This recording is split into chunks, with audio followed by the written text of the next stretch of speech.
Hello my dear friend, welcome to education point online. So friend, कैसे हैं आप लोग? आई होप बहुत अच्छे होंगे। मेरे प्यारे बच्चों, आज हम लोग बात करने वाले हैं last moment tips for digital system, क्योंकि अब आपका आने वाला जो पेपर है भैया वो डिजिटल सिस्टम है। और देखो, अभी भी अगर आप प्रॉपर रिवीजन कर लोगे, थोड़ा सा एफर्ट लगा दोगे ना बच्चों, तो आराम से आपका डिजिटल सिस्टम निकल जाएगा। बस आपको क्या है ना, हड़बड़ाना नहीं है। अभी आपके पास टाइम है, प्रॉपर आप रिवीजन करो और फोकस हमेशा कंसेप्ट पे करना। कभी ना कभी बेटा देखो, होता क्या है, क्वेश्चन घुमा कर दे देता है ना, और आंसर सेम होता है, अपन को पता नहीं चलता। ठीक है, तो किस यूनिट वाइज आपको कैसे कैसे रिवीजन करना चाहिए, आज के क्लास में हम लोग ये डिस्कस करेंगे। एंड साथ ही साथ यूनिट नंबर 5 जो आपका थ्योरेटिकल है, आप इस वीडियो को देखने के बाद एकदम मैं आप सभी बच्चों से रिक्वेस्ट करूंगा, वीडियो को देखने के बाद तुरंत 3 से 4 घंटे का समय लो। एकदम मैं आपको एकदम डेडलाइन दे रहा हूं कि 3 से 4 घंटे का आप समय लो, और ये जो 10 क्वेश्चन है ना बेटा, इस 10 क्वेश्चन को आप अच्छे से कर लो, क्योंकि थ्योरेटिकल है। यूनिट 5 आपका थ्योरेटिकल है, और अगर आप इतना मानकर चलो कि 10 क्वेश्चन आप करते हो, अगर इसमें से 7 मार्क्स या 14 मार्क्स का आ जाएगा तो आप थोड़ा सा सेफ हो जाओगे, क्योंकि इसके अलावा कोई भी यूनिट थ्योरेटिकल नहीं है। साथ ही साथ टॉपिक्स क्या है बेटा, आपस में इंटरकनेक्टेड हैं। टॉपिक्स जो है बेटा वो आपस में इंटरकनेक्टेड है। ठीक है, इसलिए आप क्या करो, पहले जैसे वीडियो देखो ना, आप 4 घंटे का समय लो, इसको आप अच्छे से नोट्स बना लो पॉइंट वाइज। ठीक है, और जो आपको याद वगैरह करना वो कर लो। तो ये 10 क्वेश्चन तो आपको कर लेना है फटाफट। ठीक है बेटा, चलिए अब बात करते हैं, देखो यूनिट 1 की कहानी है ना, यूनिट 1 की कहानी हम लोग डिस्कस करते हैं। देखो यूनिट 1 थोड़ा सा बड़ा है, जिसमें आपका नंबर सिस्टम भी है, साथ ही साथ आपका लॉजिक गेट भी है ना, थोड़ा बहुत इसमें आपका बूलियन अलजेब्रा भी है। ठीक है, तो इनको आपको अच्छे से पढ़ लेना है। क्यों? क्योंकि जब तक आप यूनिट 1 नहीं पढ़ोगे, रिवाइज नहीं करोगे, तो यूनिट नंबर 2 और 3 आप नहीं कर सकते। अब एक बात आप समझ लो, एकदम मैं आपको क्लियर कट बता रहा हूं, यूनिट नंबर 2 आपको पूरा पढ़कर जाना है। ठीक है, आप इसमें पूरा पढ़ो बेटा, कोई टॉपिक छोड़ना मत, क्योंकि अभी क्या हमारा किस्मत खराब चल रहा है। हो सकता है जो टॉपिक आप छोड़ो वही टॉपिक आपके एग्जाम में आ जाए। तो आपको क्या करना है, यूनिट 2 पूरा पढ़कर जाना। हाँ, मैं आपको एक छूट जरूर दे सकता हूं कि भाई साहब, अगर आपको ऐसा लग रहा है कोई टॉपिक में नहीं समझ में आ रहा तो छोड़ दो, जबरदस्ती किसी के साथ मत करना। तो 1-2 टॉपिक आप यूनिट 2 में छोड़ सकते हो, अगर आपको वो टॉपिक सच में समझ में नहीं आ रहा है।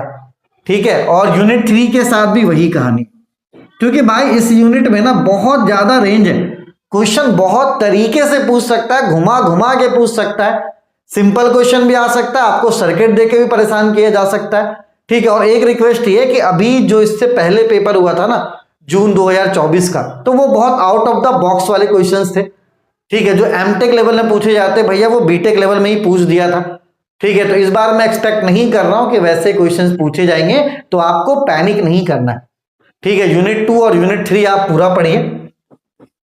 ठीक है, जो टॉपिक्स आपको लगता है भाई साहब उन टॉपिक्स को आप स्किप कर दो, लेकिन जो टॉपिक आपको लग रहा है कि नहीं हो सकता, क्योंकि यूनिट 3 में देखो, एक बार आप लैब पकड़ लोगे ना, तो आपको ये पता है कि आपस में सारी चीजें क्या है, इंटरकनेक्टेड है।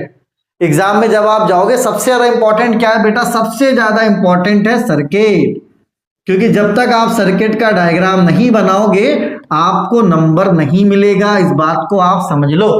तो ज्यादा फोकस आपको सर्किट में करना है। अगर आप सर्किट बना लोगे ना, उसको आप अपने वर्ड्स में एक्सप्लेन कर दोगे, तो आपका काम बन जाएगा। ठीक है, आपका काम बन जाएगा। ठीक है, और उसके बाद अगर बात करें यूनिट नंबर 4 का, तो भाई इसको भी आप पूरा ही पढ़ के जाओ, है ना। भले कमेंट में आप मुझे गाली देना, लेकिन यार एक बात आप समझ लो, यूनिट नंबर 1, बात समझो फिर से, यूनिट नंबर 1, यूनिट नंबर 5 और यूनिट नंबर 4, ये ऐसे यूनिट्स है ना बेटा, इसमें से क्या है ना, क्वेश्चन उतना अपना घुमा के नहीं दे सकता, आपको सिंपल क्वेश्चन ही पूछेगा। यूनिट 4 में भी क्या है बेटा, एकदम टॉपिक बाय टॉपिक क्वेश्चन पूछता है ना, उतना घुमा कर नहीं क्वेश्चन पूछता। लेकिन यूनिट 2 और 3 जो है ना बेटा, यूनिट 2 और 3 जो है इसमें रेंज बहुत है क्वेश्चन का, बहुत अटपटा क्वेश्चन भी पूछ सकता है और क्वेश्चन को थोड़ा भी घुमा देगा, जैसे अभी आपके डिस्क्रीट में भी घुमा दिया था, है ना। एक बच्चे ने मुझे कंप्लेन करा, सर आपने डायग्राफ नहीं पढ़ाया था, डायग्राफ एग्जाम में आया था। भाई डायग्राफ को डायरेक्टेड ग्राफ कहते हैं।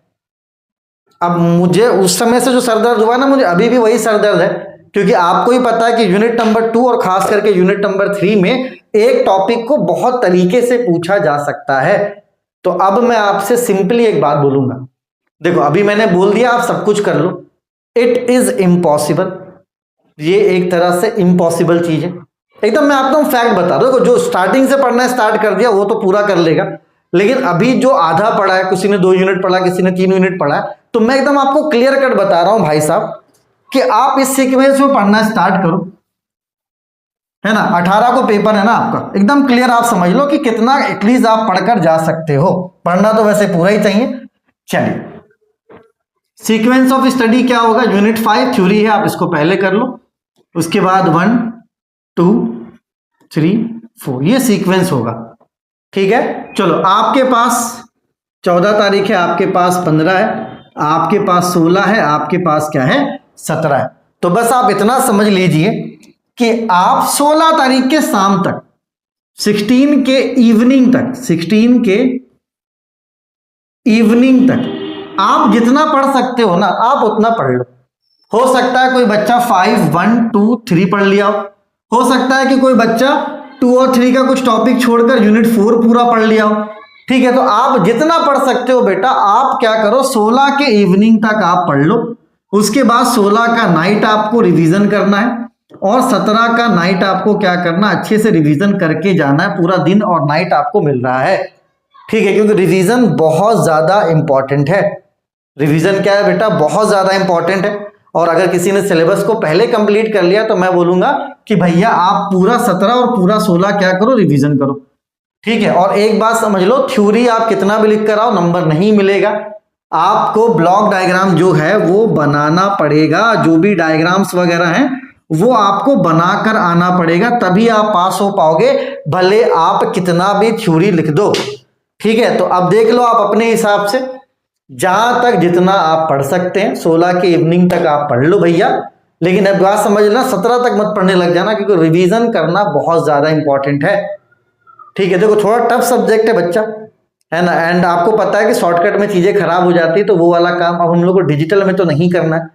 अभी ये सीरीज जो स्टार्ट हो चुका है ना, मैं आपको क्लियर बता रहा हूं, अब ये ऐसे सीरीज आएंगे ही नहीं भैया, पूरा पढ़ो ना, कोई मतलब नहीं बनता। सिलेबस है आपका, सिलेबस के हिसाब से पढ़ो। हमेशा रोने से कुछ नहीं होता, गिड़गिड़ाने से कुछ नहीं होता, भीख मांगने से कुछ नहीं होता। सिलेबस है, 15 दिन पहले कंप्लीट करो आराम से, क्योंकि हम लोग भी भाई पढ़े थे, ऐसा नहीं हम लोग भी बीटेक करे, 15 दिन पहले सिलेबस कंप्लीट हो जाता था। लेकिन अब जो बच्चा पढ़ना ही नहीं चाहता भाई, तो उसे मैं क्या, कोई भी आगे नहीं ले जा सकता। आगे आपको प्लेसमेंट्स के लिए करना पड़ेगा, एक एक साथ में आपको 20-20 जो आपके जितने सब्जेक्ट्स हैं वो पढ़ना पड़ेगा, ठीक है। चलिए बेटा, तो सीक्वेंस ऑफ स्टडी ये रहेगा। देखो 5th का मुझे इंपॉर्टेंट पता था, मैंने बना दिया। मैं आपको ये गारंटी देता हूं कि 4th में क्वेश्चन आपको घुमा के नहीं देगा, यूनिट 1 में क्वेश्चन आपको घुमा के नहीं दे सकता। तो ये यूनिट्स को तो आप कंफर्म कर लेना, क्योंकि इसमें जब भी क्वेश्चन पूछेगा सिंपल क्वेश्चन पूछेगा, 2 और 3 का कोई माई बाप नहीं है। क्वेश्चन को आसमान तक भी लेके जा सकता है और जमीन पे भी रख सकता है, ठीक है। अपने और अपनों का खूब ख्याल रखिए, टाइम वेस्ट मत कीजिए, जहां तक आप पढ़ सकते हैं 16 की इवनिंग तक वहीं तक पढ़ना, रिवीजन कर लेना। मैं ये उम्मीद करता हूं, एक किस्मत, मैंने एक बार गेम मैंने भी खेल दिया भैया, अगर किस्मत अच्छा रहा ना तो इसमें से अगर 2 क्वेश्चन लड़ गया, आप समझो पास हो जाओगे।